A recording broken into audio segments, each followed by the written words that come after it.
চতুৰ্বিংশ সাধু। ককা, মই দেখিছোঁ তই আৰু এটা বেয়া কাম কৰিবলৈ শিকিছ। নাতি: কি ককা দেউতা? ককা: তই কথা বঢ়াই ক'বলৈ শিকিছ। তই অলপ জাৰকে বৰ জাৰ, অলপ দুখকে বৰ দুখ, অলপ টান পোৱাকে বৰকৈ টান পোৱা যেন কৰিছ। তেনে কৰিব নাপায়।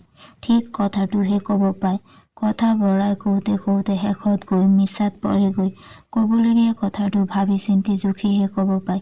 নাতি: আজিৰ পৰা তেনেকৈ কম ককা দেউতা। ককা: তেন্তে আজিৰ সাধুটো শুন। শিয়াল পগলা। একালত বিক্ৰমাদিত্য নামে এজন ৰজা আছিল।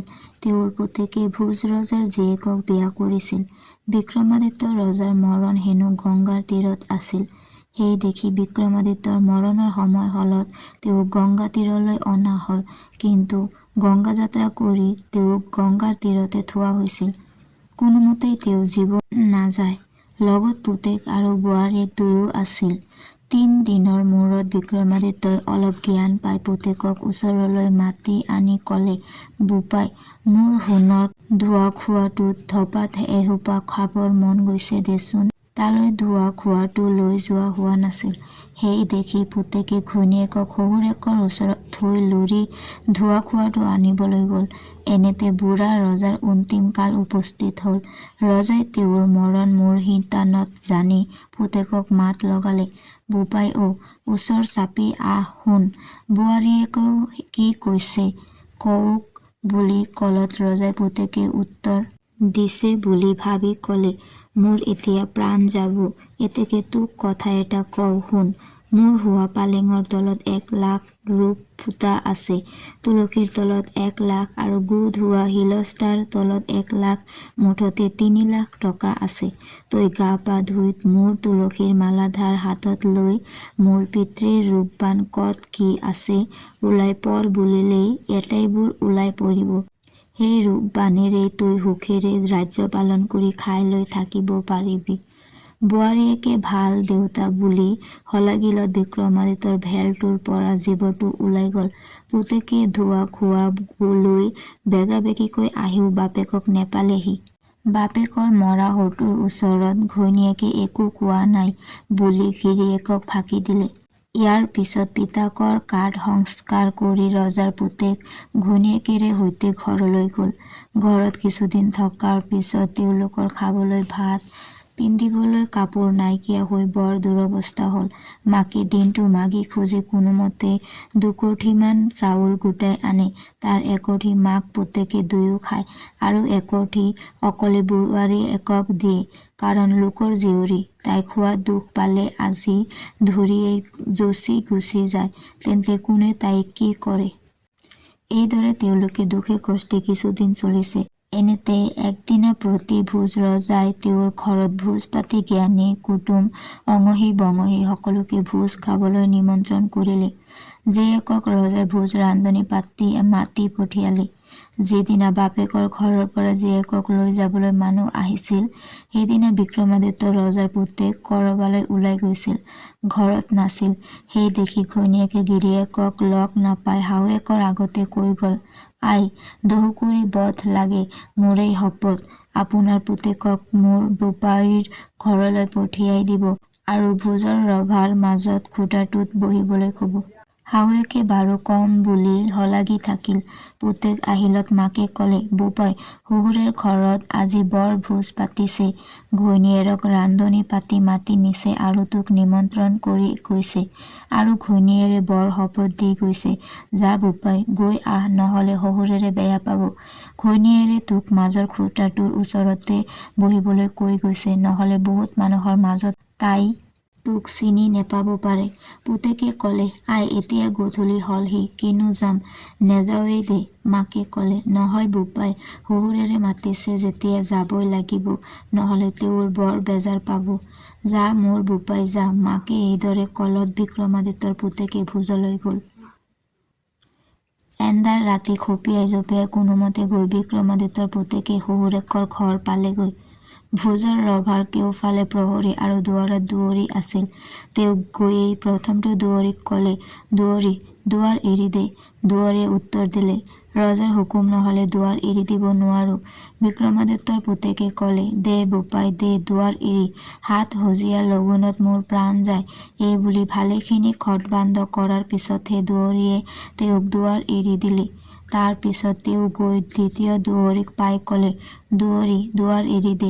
সিও আগৰটোৰ দৰে অনেক খটবান্ধ কৰি পিছত দুৱাৰ এৰি দিলত তেওঁ ৰভাৰ ভিতৰ সোমায়েই ৰভাৰ মাজত খুঁটাটোৰ ওচৰতে বহিল আৰু সকলো ৰাইজে পাত পাৰি লোৱা দেখি তেওঁ এখন পাত পাৰি ল'লে। ঘৈণীয়েকে চাউল সিজোৱা আৰু আঞ্জা আদি দিবলৈ আহি গিৰিয়েকক দেখিও নেদেখাৰ ভাও ধৰিলে আৰু সকলোতে ভাত আঞ্জা দিলে, কিন্তু গিৰিয়েকক নিদিলে। তাই সকলোকে সুধিলে, আপোনা সকলে ভাত আঞ্জা পালেনে? সকলোৱে পালোঁ বুলি মুখত গৰাহ ল'লে।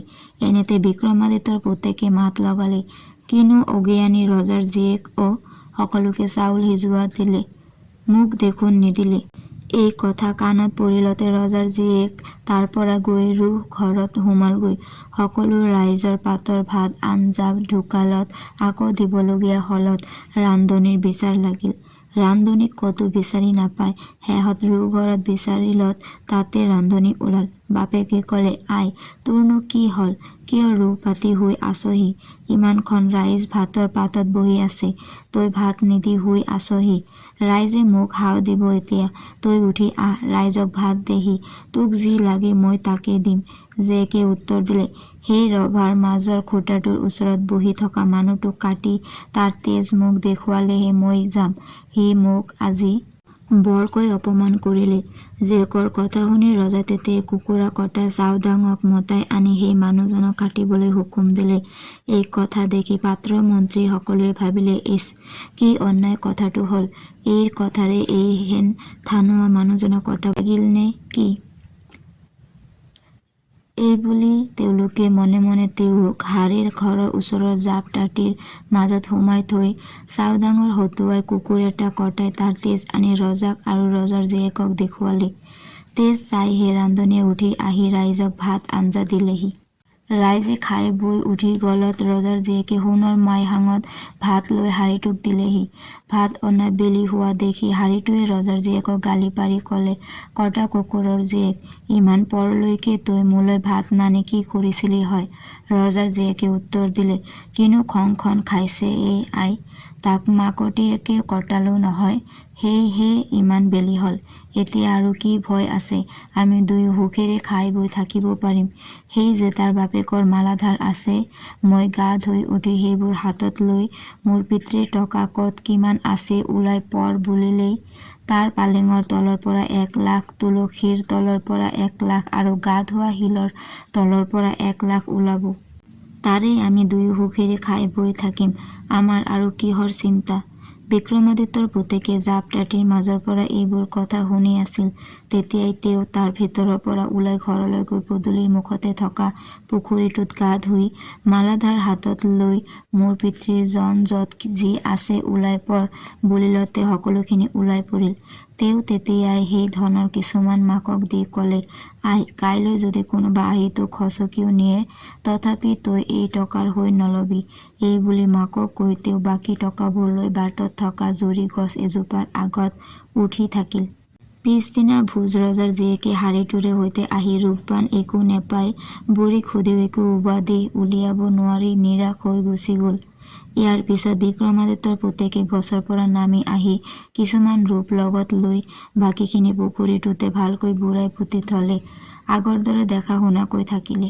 আপদৰ ভয় দেখি তেওঁ মৰা শিয়ালৰ মুঠ এটা পিন্ধি পগলাৰ ভাও জুৰি ঘৰ এৰি গাঁৱে গাঁৱে ফুৰিবলৈ ধৰিলে। তেতিয়াৰে পৰা তেওঁৰ নাম শিয়াল পগলা হ'ল। শিয়াল পগলাই এইদৰে ফুৰি ফুৰি এখন বেলেগ ৰজাৰ নগৰত ওলালগৈ। সেই ৰজাৰ নগৰতে সোণাৰী এটাই কিছুমান ৰজাঘৰীয়া অলংকাৰ কৰি থকা দেখি সেই সোণাৰীটোক ক'লে, হেৰ সোণাৰী, তোক ধন দিওঁ, তোৰ অলংকাৰবোৰ মোক দিবিনে? সোণাৰীয়ে ক'লে, ৰজাৰ অলংকাৰ মই তোক কেনেকৈ দিম বোপাই? শিয়াল পগলাই ক'লে, যিমান বেচ তাতকৈ সৰহকৈ টকা দিওঁ দে। সোণাৰীয়ে অলংকাৰৰ বেচতকৈ বেছি টকা পাই অলংকাৰবোৰ শিয়াল পগলাক দিলে। শিয়াল পগলাই অলংকাৰবোৰ জোকাৰি পোকাৰি নাচি ফুৰিবলৈ ধৰিলে। শিয়াল পগলাই শিয়ালৰ ছালৰ মূৰটোৰ ওপৰত লালি গুৰ সানি লৈছিল। সেই দেখি তাত ভেনা মাখিয়ে ভেন ভেনাই থাকে। এইদৰে গৈ গৈ শিয়াল পগলা ৰজাৰ ঘৰৰ ওচৰ পালেগৈ। সিনো কৰে কি, যেতিয়া ৰজাৰ জীয়েক আৰু পাতৰৰ জীয়েক পঢ়াশালীলৈ যায় তেতিয়া সি বাটতে পথালি দি পৰি থাকে। পাতৰৰ জীয়েকে কয়, এই পোক লগা শকুনে খোৱাটোকনো বাটত পৰি থাকিবলৈ কিহে পাইছে অ?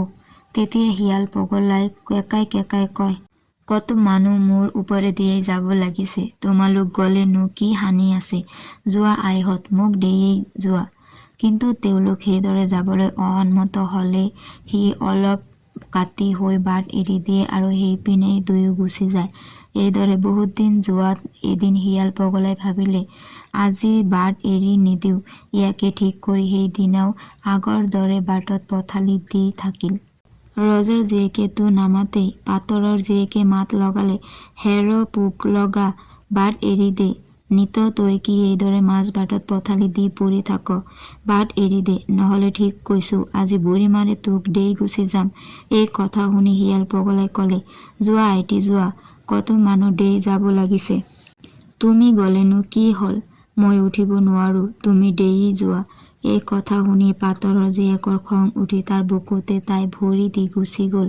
কিন্তু ৰজাৰ জীয়েকে নামাতিলে, নচলাত পৰিলে দেখি লাহেকৈ মাত লগালে, শিয়াল পগলা, মোক অলপ বাট এৰি দিয়া দেওহে, বেলি হল, ঘৰত খং কৰিব। সি উত্তৰ দিলে, যোৱা আইটি, মোক দেইয়েই যোৱা, তোমাৰ লগৰীয়া সখীয়েৰাইতো বুকুত ভৰি দিয়েই গল, তুমিও যোৱা, একো হানি নাই। ৰজাৰ জীয়েকে মিহিকৈ উত্তৰ দিলে, মই সেইদৰে নেযাওঁ দেওহে, তেওঁ গল, যাওক, মইতো আৰু মোৰ সখী নহওঁ, মোক কৃপা কৰি অলপ কাটি হৈ বাট এৰি দিয়া দেওহে। ৰজাৰ জীয়েকৰ কথা শুনি শিয়াল পগলাই কলে, তুমি যদি মোলৈ আহিম বুলি হৈত খোৱা তেহেতো মই বাট এৰি দিম, নহলে নিদিওঁ, তোমাৰ মন যায় যদি দেয়েই যোৱা। শিয়াল পগলাৰ কথা শুনি ৰজাৰ জীয়েকে মহা মুস্কিলত পৰি ভালেখিনি বেলি ভাবি থাকি নিৰুপায় হৈ শেষত কলে, বাৰু হৈত হৈত, তিনি হৈত খাই কৈছো তোমালৈ আহিম, এতিয়া তুমি মোক বাট এৰি দিয়া। ৰজাৰ জীয়েকে তালৈ আহিম বুলি হৈ খালত শিয়াল পগলাই বাট এৰি দিলে। ৰজাৰ জীয়েক ঘৰ পায়েই পোনেই ৰোগ ঘৰত সোমালগৈ। ৰজাৰ জীয়েকক বিচাৰি নাপাই জীয়েকৰ সখীয়েকক সোধাত সখীয়েকে কলে, শিয়াল পগলা বুলি পোক লগা মানুহ এটা বাটত পৰি বাট ভেটি আছিল, মই তাৰ বুকুতে ভৰি দিয়েই গুচি আহিলো, কিন্তু সখী নাহি তাতে তাৰে সৈতে খটবান্ধ কৰি আছিল, এতিয়াও তাতে থাকিব পায়। এই কথা শুনি ৰজা তালৈ গৈ তাতো জীয়েকক নাপাই ৰোঘৰত চাই তাতে পালে। তোৰ কি হল, কিয় ৰোঘৰত পৰি আছ বুলি ৰজাই জীয়েকক সুধিলত জীয়েকে কলে, দেউতা, আপুনি মোক যদি শিয়াল পগলালৈ বিয়া দিয়ে তেহে মই ভাত খাম, নহলে নাখাওঁ, নাখাই মৰি যাম। ৰজাই অনেক বুজাই বুঢ়ায়ো জীয়েকৰ মনৰ পৰা সেই সংকল্পক এৰুৱাব নোৱাৰি শেষত নিৰুপায় হৈ বাৰু শিয়াল পগলালৈকে তোক বিয়া দিম, এতিয়া আহ ভাত খাহি বুলি কৈ জীয়েকক মাতি আনি ভাত খোৱালেহি। পিছে ৰজাই এই কথা পাত্ৰমন্ত্ৰী সভাসদ সকলক মাতি আনি কলত তেওঁলোকে কলে, মহাৰাজে যেতিয়া দিম বুলি হৈ কাঢ়িছে, আইদেউক শিয়াল পগলালৈ দিবই লাগিব, কিন্তু মহাৰাজে এটা কাম কৰক, চাৰিওফালৰ পৰা ৰজাৰ কোঁৱৰ সকলক নিমন্ত্ৰণ কৰি আনি স্বয়ম্বৰ পাতি আইদেউক নোৱাই ধুৱাই সুকুলি হাতীত তুলি তেওঁৰ হাতত মালা দি স্বয়ম্বৰ সভালৈ পঠিয়াই দিয়ক, তেওঁ যাকে মন যায় তাৰে ডিঙিত মালা দি বৰক, সেয়ে মহাৰাজৰ জীয়েকক পাব, তেতিয়া আৰু স্বৰ্গদেউৰ গাত প্ৰত্যবায় নাথাকে। পাত্ৰমন্ত্ৰী সভাসদ সকলৰ মন্ত্ৰণা শুনি ৰজাই জীয়েকক নোৱাই ধুৱাই সুকুলি হাতীত তুলি দি সভালৈ পঠিয়াই দিলে। জীয়েকে সভালৈ আহি কাৰো ডিঙিত মালা নিদি সভাৰ আগ চোতালত পৰি থকা শিয়াল পগলাৰ ডিঙিত মালা দিলে। এই কথা দেখি সকলোবোৰ ৰজাই চি চি কৰি কন্যাৰ বাপেক ৰজাৰ গৰিহণা দি সভাৰ পৰা গুচি গল। ইয়াৰ পিছত ৰজাই দূৰত এটা ঘৰ সাজি বান্ধি বেটী লগত দি জীয়েক জোৱায়েকক তাতে থৈ দিলে। পাতৰৰ জীয়েকে মাজে মাজে সখীয়েকক যাবলৈ আহি বাহিৰৰ পৰা মাতে, সখী, তোমাৰ সেই পোক লগাটো ঘৰৰ ভিতৰত আছে নে? আছে যদি মই ঘৰৰ ভিতৰলৈ আৰু নাযাওঁ, তুমিয়েই এখন্তেক ওলাই আহা, তোমাক চাই গুচি যাওঁ। এইদৰে কিছুদিন থকাৰ পিছত এদিন শিয়াল পগলাই গা ধুবলৈ টপত পানী বিচাৰি লিগিৰীজনীক পানী টপতাই আনি দিবলৈ ক'লে। লিগিৰীয়ে পানী আনিলত শিয়াল পগলাই তাইক পানী থৈ যাবলৈ ক'লত লিগিৰীজনীয়ে তাৰ পৰা গৈ আঁতৰৰ পৰা লুকাই থাকি সি গা ধোৱা চাই আছিল। এনেতে শিয়াল পগলাই তাৰ মূৰটোৰ মুখৰ ডোখৰ গুচাওঁতেই মুখখন ডিঙিলৈকে ওলাই জোনটো জিলিকা দি জিলিকিবলৈ ধৰিলত তাই দেখি লৰি গৈ ৰজাৰ জীয়েকৰ আগত ক'লেগৈ, আইছো লৰি আহক, চাওকচোন, তেওঁ কিবা মুঠ পিন্ধিহে ভেষণ কৰি আছিল। এই কথা শুনি ৰজাৰ জীয়েকে লৰি আহি দেখিলে যে লিগিৰীৰ কথা সঁচা। ঠানুৱা গিৰিয়েকৰ ৰূপ চাৰিওফালে ছিটিকি পৰিছে। তেওঁ লৰালৰিকৈ আহি গিৰিয়েকৰ মূৰটো ফালি পেলাই দি হুৰ হুৰ কৰে গাত পানী ঢালি ঘঁহি পিহি দিলে। আৰু তেতিয়াই তেল টেঙা অনাই ঘঁহি চাফ চিকুণ কৰি কাপোৰ কানি পিন্ধাই দিলত গিৰিয়েক দিব্যে পুৰুষজন হ'ল। ইয়াৰ পিছত গিৰিয়েকে ঘৈণীয়েকৰ আগত আগৰ পৰা গুৰিলৈকে তেওঁৰ সকলো কথা ক'লে। লিগিৰীয়ে লৰি গৈ ৰজাৰ মাদৈক ক'লে, মাদৈ আহক, চাওকহিচোন আপোনাৰ জোঁৱায়েকক, তেওঁ কিবা ভেষণ কৰিহে আজিতো অতদিন আছিল। আজি আইছোৱে তেওঁক গা ধুৱাই দিছে, যেনেকৈহে তেওঁ জিলিকিছে। বেলিটোলৈকে চাব পাৰি, তেওঁ আপোনাৰ জোঁৱায়েকৰ ফালে চাব নোৱাৰি। এই কথা শুনি লিগিৰীজনীয়ে তেওঁক ঠাট্টা কৰিছে বুলি মাদৈয়ে হিয়া ভুকুৱাই কান্দিবলৈ ধৰিলে। ৰজাই মাদৈৰ কান্দন শুনি লৰি আহি কি হৈছে বুলি সুধি সেই কথা শুনি একেলৰে জীয়েক জোঁৱায়েকৰ ঘৰ ওলালগৈ। তেওঁ গৈ দেখে যে কথা সঁচা। তেতিয়া মাদৈ আহি তাতে ওলাই আনন্দত জীয়েক জোঁৱায়েকৰ ডিঙিত ধৰি কান্দিবলৈ ধৰিলে। ৰজাই জোঁৱায়েকৰ মুখৰ পৰা তেওঁ এজন ৰজাৰ কোঁৱৰ বুলি জানি বৰ ৰং পালে। নগৰত এই কথা বিয়পি পৰিলত ৰজাৰ জোঁৱায়েকক চাবলৈ মানুহ ভাগি পৰিলহি। মানুহৰ হেঁচা কমিলত গধূলি পৰত পাটৰৰ জীয়েক ওলালহি। পাটৰৰ জীয়েকে এই কথা কোনোমতে পতিওৱা নাছিল। তাই ভাবিছিল এইটো কিবা মিছাকৈ এটা ঢৌ তুলি দিছে। তাকে ভাবি তাই আহি সখীয়েকক মাতি সুধিলে, হয়নে দেওহে, তোমাৰ পোক লগাটো হেনো বৰ ধুনীয়া হৈ পৰিছে, কিয়নো ঠাট্টা কৰা দেওহে বুলি ৰজাৰ জীয়েকে সখীয়েকক কৈ মনে মনে থাকিল। পিছে ৰজাৰ জীয়েকৰ গিৰিয়েকে পাটৰৰ জীয়েকক ভিতৰলৈ মাতি নিবলৈ ঘৈণীয়েকক ক'লত পাটৰৰ জীয়েকে সখীয়েকক সুধিলে, সখী, তোমাৰ পোক লগা শগুনে খোৱা ধুনীয়াটো ভিতৰতে আছে নেকি? ৰজাৰ জীয়েকে লাহেকৈ নাই বুলি ক'লত পাটৰৰ জীয়েক ঘৰৰ ভিতৰলৈ সোমাই গ'ল। পাটৰৰ জীয়েকক ঘৰৰ ভিতৰত পাই ৰজাৰ জোঁৱায়েকে ধৰি তাইৰ নাক কাণ কাটি খেদি পঠিয়াই দিলে। পাটৰৰ জীয়েকে কান্দি কাটি তাইৰ ঘৰলৈ গৈ কটা নাক কাণ বাপেকক দেখুৱাই সেই কথা ক'লত পাটৰে ৰজাৰ আগত গোচৰ দিলেহি। পাটৰৰ কথা শুনি ৰজাৰ বৰ খং উঠিল। ৰজাই তেতিয়াই জীয়েকৰ ঘৰলৈ গৈ জীয়েকক সুধিলে, জোঁৱায়ে পাটৰৰ জীয়েকৰ নাক কাণ কাটিবৰ কোন? জীয়েকে উত্তৰ দিলে, আপুনিনো এই কথা সুধিবৰ কোন? ৰজাই এনে উত্তৰ শুনি তথা লাগি ক'লে, মই কোন তই নাজান, মই ৰজা। জীয়েকে উত্তৰ দিলে, মোৰ গিৰিহঁত মহাৰাজা বিক্ৰমাদিত্যৰ পুতেক মহাৰাজা। বিক্ৰমাদিত্যৰ নাম শুনিয়েই ৰজা জয় পৰি গ'ল। তেওঁ তেতিয়া জোঁৱায়েকৰ আঁতিগুৰি বুজি লৈ ক'লে, তেওঁ দেখোন পাটৰৰ জীয়েকৰহে নালাগে, আমাৰো নাক কাণৰ গৰাকী। তেওঁৰ আগত আমিনো কি এখুদমান ৰজা। এই বুলি ৰজাই জোঁৱায়েকক বৰ মান সৎকাৰ কৰিলত। জোঁৱায়েকে তেতিয়া নিজৰ আঁতিগুৰি আৰু কিয়ক তেওঁৰ ৰাজ্য এৰি তেওঁ এইদৰে বলিয়া হৈ ঘূৰি ফুৰিছিল ইত্যাদি সকলো কথা শহুৰেকৰ আগত ভাঙি পাতি ক'লে। আৰু পাটৰৰ জীয়েকে তেওঁক কেনেকৈ সদায় অপমান কৰি আছিল আৰু সেইবাবেহে যে তেওঁ তাইৰ নাক কাণ কাটিলে এই কথাও ক'লে। এইবোৰ কথা শুনি শহুৰেক ৰজাই জোঁৱায়েকক আনি নিজৰ সিংহাসনত বহুৱাই নিজে নামনিৰ খাটোলাত বহিল। ইয়াৰ পিছত ৰজাই কন্যাদানৰ ভোজ দিবলৈ নকৰি সজোৱাক নকৰি পহু মাৰি আনিবলৈ হাবিলৈ পঠিয়ালে। সজোৱাবোৰে পহু নাপাই গধূলি উভতি আহি ৰজাৰ জোঁৱায়েকৰ আগত দীঘল দি পৰি ক'লে, আমাক ৰাখক, আমি পহু নাপালো বুলি ক'লে ৰজাই আমাক কাটিব। জোঁৱায়েকে সজোৱাহঁতক অভয় দিলত সিহঁত ৰাতি তাতে থাকিল। বিক্ৰমাদিত্য ৰজাৰ পুতেকে সেই নকৰি সজোৱাৰ টিকাত চাপ দি সিহঁতক নিজৰ কৰি ল'লে আৰু পিছদিনা নিজে হাবিলৈ গৈ নকৰি পহু মাৰি আনি শহুৰেকক দি বৰ ভোজ পতাই সকলোকে খুৱালে। বিক্ৰমাদিত্য ৰজাৰ পুতেক কিছুমান দিন তাতে থাকি তাৰ পিছত নিজৰ ঘৰলৈ যাবলৈ ওলাল। শহুৰ শাহুৱেকক বিদায় লৈ তেওঁ যৌতুকত পোৱা বেটী বন্দী লা লঘোৱা দোলা ঘোঁৰাৰে সৈতে সেই নকুৰি সজোৱা লগত লৈ ঢোল খোল বায়নী তলৰ মাটি ওপৰকৈ যাবলৈ ধৰিলে।